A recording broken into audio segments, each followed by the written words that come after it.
Hi all welcome to football arena. കഴിഞ്ഞ UEFA champions ലീഗിന്റെ semi final പോരാട്ടത്തിൽ FC ബാഴ്സലോണക്ക് തോൽവി ഏറ്റുവാങ്ങിക്കൊണ്ട് പുറത്തു പോവേണ്ടി വന്നിരുന്നു.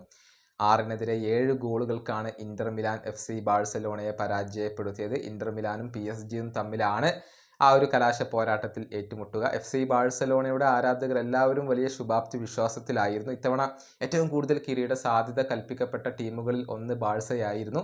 പക്ഷേ ഫൈനൽ കാണാതെ അവർക്ക് പുറത്തു പോവേണ്ടി വന്നു. ഇതേക്കുറിച്ച് അവരുടെ ഇതിഹാസമായ റിവാൾഡോ സംസാരിച്ചിട്ടുണ്ട്. അതായത് സെമി ഫൈനൽ പോലെയൊരു വേദിയിൽ 7 ഗോളുകൾ വഴങ്ങി എന്നുള്ളത് തന്നെ ഒരു വലിയ മിസ്റ്റേക്കായി പോയി, അല്ലെങ്കിൽ ഡിഫൻസ് ഒന്ന് ശ്രദ്ധിക്കണമായിരുന്നു എന്ന രൂപത്തിലാണ് റിവാൾഡോ സംസാരിച്ചിട്ടുള്ളത്. അദ്ദേഹത്തിൻ്റെ വാക്കുകൾ ഇങ്ങനെയാണ്: ചാമ്പ്യൻസ് ലീഗ് സെമി ഫൈനൽ പോലെയൊരു സ്റ്റേജിൽ നിങ്ങൾ ഒരിക്കലും വരുത്തിവെക്കാൻ പാടില്ലാത്ത പിഴവുകളാണ് FC ബാഴ്സലോണ വരുത്തിവെച്ചിട്ടുള്ളത്. ഇരുപാദങ്ങളിലുമായി 7 ഗോളുകൾ വഴങ്ങി എന്നുള്ളത് തന്നെ ഒരു മിസ്റ്റേക്കാണ്. ചാമ്പ്യൻസ് ലീഗ് ഫൈനലിൻ്റെ തൊട്ടരികിൽ വെച്ചുകൊണ്ട് പരാജയപ്പെടുക എന്നുള്ളത് വളരെ വേദനാജനകമായ ഒരു കാര്യമാണ്. ഇതാണ് റിവാൾഡോ ഇപ്പോൾ പറഞ്ഞിട്ടുള്ളത്. സുപ്രധാന താരങ്ങൾക്ക് പരിക്കേറ്റത് FC ബാഴ്സലോണക്ക് തിരിച്ചടിയാവുകയും ചെയ്തിട്ടുണ്ട്. ഹൂൾസ് കൂണ്ടെ ഇല്ലായിരുന്നു, അതുപോലെ തന്നെ ബാൾഡെ ഇല്ലായിരുന്നു. റോബർട്ട് ലെവൻഡോസ്കിയുടെ ഒരു അഭാവം അവരെ അലട്ടുകയും ചെയ്തു എന്നുള്ളതാണ്.